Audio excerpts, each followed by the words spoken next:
Lam toro oblok-oblok, iki mbiyen senengane ibuku ya Allah.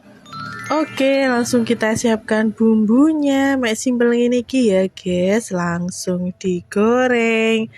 Nah, lek wis mateng lanjut langsung diulek. Iki ditambahi uyah pisan sithik sama gula.